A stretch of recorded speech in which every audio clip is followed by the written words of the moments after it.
Welcome to exclusive field report. Mastan Sai remand రిపోర్ట్లో సంచలన విషయాలు. తిరుమలలో 18 మంది అన్యమత ఉద్యోగులపై వేటు.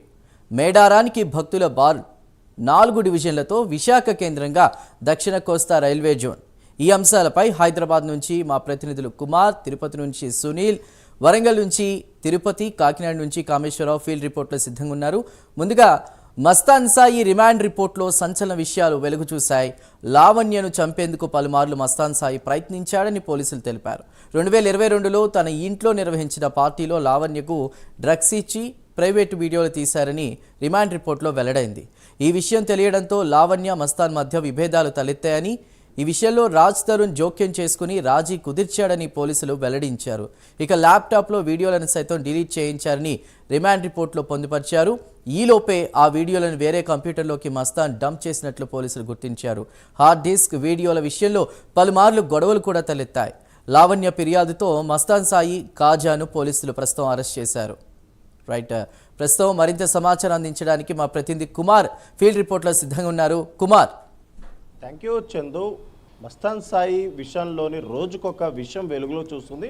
ముఖ్యంగా లావణ్య ఇచ్చిన ఫిర్యాదుతోని ఈ నెల అంటే జనవరి 30వ తారీఖుని ఏదైతే లావణ్య పోలీసులకైతే ఒక ఫిర్యాదు అయితే చేసింది. మస్తాన్ సాయికి సంబంధించి ఒక హార్డ్ డిస్క్ కూడా పోలీసులకైతే సబ్మిట్ చేసిన నేపథ్యంలోని ఇటు మస్తాన్ సాయిని అలాగే కాజా ఇద్దరిని కూడా పోలీసులు అదుపులోకి తీసుకున్నారు. ఈ నేపథ్యంలోనే ఈ రిమాండ్ రిపోర్ట్లో కూడా చాలా కీలకమైన అంశాలు బయటకు వచ్చాయి. ముఖ్యంగా లావణ్యాన్ని చంపేందుకు కూడా మస్తాన్ సాయి అనేక సార్లు ప్రయత్నించినట్లు పోలీసులు అయితే గుర్తించారు. అలాగే మరొక పక్క ఈ కేసులోని ఇప్పటికే మస్తాన్ సాయి, కాజాను కూడా ఇప్పటికే డ్రగ్ టెస్ట్ కూడా చేయడం జరిగింది. ఈ డ్రగ్ టెస్ట్లో కూడా వీళ్ళిద్దరికీ పాజిటివ్ అయితే రావడం జరిగింది. వీళ్ళిద్దరిపై NDPS యాక్ట్ 27 కింద ఇప్పటికే పోలీసులు కేసు కూడా నమోదు చేయడం జరిగింది. ముఖ్యంగా చూసుకున్నట్టయితే ఈ కేసులో మొదటగా లావణ్య ఏదైతే గతంలోనే రాజ్ తరుణ్పై ఇచ్చిన ఫిర్యాదు సమయంలోనే మస్తాన్ సాయి పేరు అయితే బయటకు వచ్చింది. ఆ తర్వాత మస్తాన్ సాయికి సంబంధించిన ఆగడాలన్నీ కూడా ప్రూఫ్లతోని ఇటు పోలీసులు ముందైతే లావణ్య అయితే పెట్టింది. ఈ నేపథ్యంలోనే పోలీసులు ఇటు మస్తాన్ సాయిని, కాజాను కూడా అదుపులోకి తీసుకున్నారు. ప్రస్తుతం వాళ్ళని విచారించేందుకు కస్టడీ కూడా కోరనున్నారని అయితే తెలుస్తుంది. ఎందుకంటే ఈ కేసులోని అంటే గత సంవత్సరం నవంబర్ నెలలోని ఏదైతే లావణ్య మస్తాన్ సాయి దగ్గర ఒక హార్డ్ డిస్క్ అయితే సంపాదించింది. అప్పటి నుంచి కూడా ఆ హార్డ్ డిస్క్ కోసం వీళ్ళిద్దరి మధ్య గొడవలు జరుగుతున్నట్లు ఇప్పటికే పోలీసులు అయితే గుర్తించారు. అలాగే ఆ హార్డ్ డిస్క్కి సంబంధించి అందుట్లోని అంటే సుమారు 80 వీడియోలు ఉన్నట్లు కూడా పోలీసులు అయితే గుర్తించారు. అన్ని నోడ్ వీడియోస్ అలాగే ప్రైవేట్ వీడియోస్ ఉన్నట్లు కూడా గుర్తించడం జరిగింది. ముఖ్యంగా 2022లోని ఒక పార్టీ అంటే మస్తాన్ సాయి నివాసంలోని ఒక పార్టీ ఏర్పాటు చేశాడు. ఈ పార్టీలోకి లావణ్య కూడా వెళ్ళడం జరిగింది. అదే సమయంలోని లావణ్యకి డ్రగ్స్ ఇచ్చి ప్రైవేట్ వీడియోలు చిత్రీకరించినట్లు కూడా పోలీసులు అయితే గుర్తించారు. అప్పటి నుంచి కూడా లావణ్యను వేధిస్తున్నాడంటూ కూడా లావణ్య ఫిర్యాదులో పేర్కొంది. ముఖ్యంగా మస్తాన్ సాయి బీటెక్ చదివి హైదరాబాద్లోని ఏదైతే ఒక సాఫ్ట్వేర్ ఉద్యోగం చేస్తున్నాడంటూ కూడా ఇటు లావణ్య తన రిపోర్ట్లు అయితే రాయడం జరిగింది. ఈ నేపథ్యంలోనే ముఖ్యంగా తన ఫ్రెండ్ అంటే లావణ్యకు సంబంధించిన ఒక ఉనిత్ రెడ్డి అనే ఒక ఫ్రెండ్ ద్వారా మస్తాన్ సాయి పరిచయం అయినట్లయితే లావణ్య పేర్కొంది. ఆ తర్వాత అనేక సార్లు ఏదైతే తనను బెదిరింపులకు పాల్పడ్డాడంటూ కూడా లావణ్య అయితే చెప్తుంది. అలాగే పోలీసులు విచారణలో కూడా లావణ్యం చంపేందుకు కూడా మస్తాన్ సాయి అనేక సార్లు ప్రయత్నించినట్లు కూడా గుర్తించారు.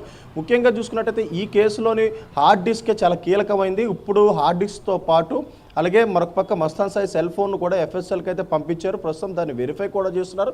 దాంట్లో డేటా కూడా రిట్రీవ్ చేసే ప్రయత్నం అయితే చేస్తున్నారు. ముఖ్యంగా గతంలోని ఏదైతే మస్తాన్ సాయికి, లావణ్యకి అనేక సార్లు విభేదాలు వచ్చినాయి. ఎందుకంటే ఈ డ్రగ్స్కి సంబంధించి డ్రగ్స్ పార్టీలో గతంలో లావణ్య నిందితురాలుగా ఉంది. అలాగే మస్తాన్ సాయి కూడా నిందితురాలుగా ఉన్నారు. ఎందుకంటే గచ్చిబౌలిలోని వరలక్ష్మి టిఫిన్ సెంటర్కి సంబంధించి అక్కడ డ్రగ్స్ విక్రయం జరుగుతున్న నేపథ్యంలోని పోలీసులు పక్కా సమాచారంతో ఏదైతే అక్కడ దాడి చేశారో అందులోని మస్తాన్ సాయితో పాటు ఇటు లావణ్య కూడా ఉన్నట్లయితే పోలీసులు అయితే గుర్తించారు. ఆ తర్వాత ఏదైతే మస్తాన్ సాయి అనేక సార్లు లావణ్యని ఇబ్బంది పెట్టాడంటూ కూడా లావణ్య అయితే చెప్తుంది. లావణ్యతో పాటు అనేక మంది మహిళలను లోబర్చుకొని వాళ్ళ ప్రైవేట్ వీడియోలు అన్నీ కూడా చిత్రీకరించినట్లు ఇటు లావణ్య పేర్కొంటుంది. అలాగే మరొక పక్క ప్రైవేట్ పరంగా చూసుకున్నట్టయితే చాలా మంది ఫోన్లు కూడా హ్యాక్ చేసినట్లు లావణ్య అయితే చెప్తుంది. ఈ నేపథ్యంలో ప్రస్తుతం దీని పరంగా పోలీసులు అయితే విచారణ అయితే కొనసాగిస్తున్నారు. గతంలోని లావణ్యకి అలాగే మస్తాన్ సాయికి విభేదాలు వచ్చిన సమయంలో కూడా రాజ్ తరుణ్ కూడా దీంట్లో ఎంటర్ అయ్యి వాళ్ళకి సర్ది చెప్పి కూడా కూడా ల్యాప్టాప్లో ఉన్న వీడియోస్ కూడా డిలీట్ చేయించినట్లయితే తెలుస్తుంది. డిలీట్ చేయించిందే కాకుండా ఆ తర్వాత వీళ్ళిద్దరికి సందు కూడా కుదిర్చారు. కానీ అప్పటికే మస్తాన్ సాయి ఈ వీడియోలన్నీ కూడా మరొక ల్యాప్టాప్లో స్పేర్ కింద ఏదైతే స్టోర్ చేసుకోవడం జరిగింది. ముఖ్యంగా దానికి సంబంధించిన హార్డ్ డిస్క్ లావణ్య సంపాదించి పోలీసులకు అయితే ఇవ్వడం జరిగింది. ముఖ్యంగా ఒక్క హార్డ్ డిస్కే కాదు, ఇంకా చాలా హార్డ్ డిస్క్లు ఉన్నట్లు కూడా పోలీసులు అయితే భావిస్తున్నారు. ముఖ్యంగా ఈ కేసులోని ఇప్పటికీ మస్తాన్ సాయి కాజా కూడా ఎన్డీపీఎస్ యాక్ట్ కింద 27 యాక్ట్ కింద వీళ్ళపై ఇప్పటికే ఎన్డీపీఎస్ కింద కేసు కూడా నమోదు చేశారు. ఎఫ్ఐఆర్ కూడా నమోదైంది. అలాగే మరొక పక్క మస్తాన్ సాయిని కస్టడీలోకి తీసుకొని విచారిస్తే కనుక ఈ కేసులోని ఎంతమంది మహిళను అతను ఏదైతే మోసం చేశాడనే దానిపై పూర్తి క్లారిటీ వచ్చే అవకాశం అవుతుంది. అలాగే ఎంతమందిని లోపరుచుకున్నాడు, ఎంతమందిని బెదిరింపులకు పాల్పడ్డాడు, అలాగే ఎన్ని హార్డ్ డిస్క్లో ఈ వీడియోస్ అన్ని కూడా స్టోర్ చేశారనేది అయితే ప్రస్తుతం ఇంకా తెలియాల్సి ఉంది. అలాగే పోలీసులు మాత్రం ఇంకా కొన్ని అనుమానాలు కూడా వ్యక్తం చేస్తున్నారు మస్తాన్పై.